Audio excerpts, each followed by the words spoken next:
My name is Amber. Standing at my sister Lily's wedding, I looked down at the gray badge in my hand that read Limited Access Guest. My mother, a woman always obsessed with social status, leaned over and whispered, "This means no meal for you, Amber." At that moment, a mix of anger and disappointment welled up inside me. I had saved for 3 long years to give Lily a generous gift, hoping to prove my worth in this family. But now, I was being treated like an outsider. It all started 6 months ago when Lily announced her engagement to Ryan, a man from an old, money family in Boston. Ryan's family owned a large business empire, and his parents were well known in high society circles. When Lily sent the news in our family group chat, my mother was over the moon. She saw this as an opportunity to elevate our family status. I, on the other hand, had only met Ryan a couple of times. He was always aloof and never really bothered to talk to me. My family has always been a complex web of relationships. My father, a passive man, always followed my mother's lead. My mother, a former beauty queen who is now a socialite, measured success and love by wealth and social standing. Lily, 5 years older than me, was the golden child. She graduated from an Ivy League school and worked at a top-tier investment firm. Meanwhile, I was a junior accountant at a small local company, living in a tiny apartment with a view of an alley. Growing up, I always felt like the odd one out. Lily had a large, beautifully decorated bedroom, while I shared a small, cramped room with a leaky window. When Lily graduated from college, my parents threw a huge party with all their high society friends. But when I graduated from community college, my mother just said she was too busy to plan anything. 6 months before the wedding, I decided to save money for Lily's gift.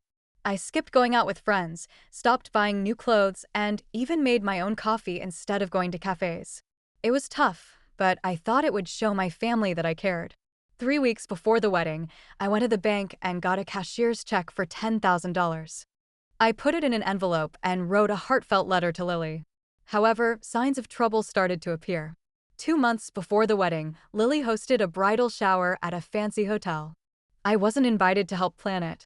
I was just seated at a corner table with strangers. During the toast, my mother talked about Lily's achievements for almost 10 minutes without even mentioning me. 1 week before the wedding, I received an email from the wedding planner saying that I wasn't invited to the rehearsal dinner. When I called my mother, she said it was because Ryan's parents were very strict about the guest list and there was no room for me. But I knew it was more than that. Miranda, one of Lily's friends who I'd only met once, was on the list.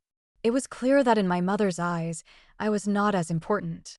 3 days before the wedding, my Aunt Clara, my mother's kind, hearted sister, called me. She could sense something was wrong and asked if I really wanted to go to the wedding. She told me about a similar situation she'd faced when she got married. My mother was too busy with a social event to attend her wedding. Aunt Clara said, "Amber, they don't see your value. But you have to see it in yourself." The night before the wedding, my best friend Sophie, who was also working as an assistant at the wedding, called me in a panic. She said that my name had been crossed off the seating chart and there was a note saying limited access guest, no meal. She sent me a photo of the note, and I recognized my mother's handwriting. It was a premeditated act. On the wedding day, I dressed in a simple black dress and gathered all the evidence I had, the screenshot of my mother's text asking for the gift money early, the photo of the seating chart note, and the envelope with the check.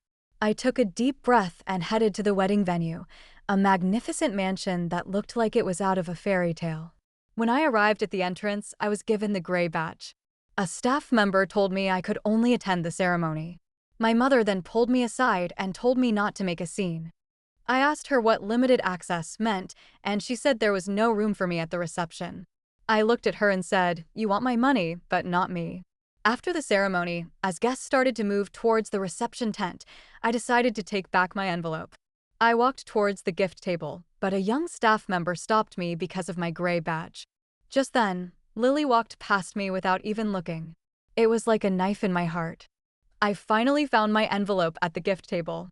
As I was about to take it, my mother appeared. She was shocked and told me I couldn't do that. But I stood my ground and said, "The gift hasn't been given yet. Legally and morally, it's mine." At that moment, Ryan's mother, Mrs. Thompson, a sharp-eyed and no-nonsense woman, walked over. She noticed my gray badge and the situation. She asked my mother what was going on. My mother tried to make excuses, but I showed her the note. Mrs. Thompson was appalled. She said that family should be treated equally. Lily then came over, angry and in tears. She told me to stop ruining her wedding. I looked at her and said, "For years, I've tried to fit in, but you and Mom have always pushed me away. I'm done." I took the envelope and started to leave. My mother threatened that if I left, I'd no longer be part of the family. I turned back and said I never really was. As I walked out of the mansion, I felt a sense of emptiness. A taxi was waiting for me, and I got in. Just as we were about to leave, Lily's car pulled up. She got out, still in her wedding dress, and begged me to come back. She said that Mrs. Thompson was furious and that my mother was in a mess. But I told her there was nothing to fix. It was a choice they had made long ago. In the following days, my phone kept ringing with calls from my family. I silenced them all. A week after the wedding, I went to the bank and voided the cashier's check. I decided to focus on my own life. 2 weeks later, I got a promotion at work. My boss said I'd always been dedicated, regardless of my personal problems. Around the same time, my mother left a voicemail. Her voice was weak and hesitant. She said she'd been thinking about what Mrs. Thompson had said and that maybe we should talk. My father sent me an email, apologizing for not protecting me. 1 month after the wedding, I wrote an email to my family. I told them that I wasn't angry anymore, but I needed to set boundaries. I said that family should be about love and support, not about social status. I told them that if they ever wanted a real relationship with me, they knew how to reach me. 6 weeks after the wedding, I moved into a new apartment. It was still small, but it had a window that faced a park. Aunt Clara came to help me unpack. She gave me a photo of me on my high school graduation day. It was a moment when I felt so proud, even though my family wasn't there. She said, "This is what real family does, Amber. They're there for you when it matters." Looking back, I realized that my mother's obsession with status made her blind to my love and worth. Lily was complicit because she benefited from the system. And my father's silence was a form of enabling. But I've learned that I don't have to accept their treatment. I can choose myself and build a life based on my own values.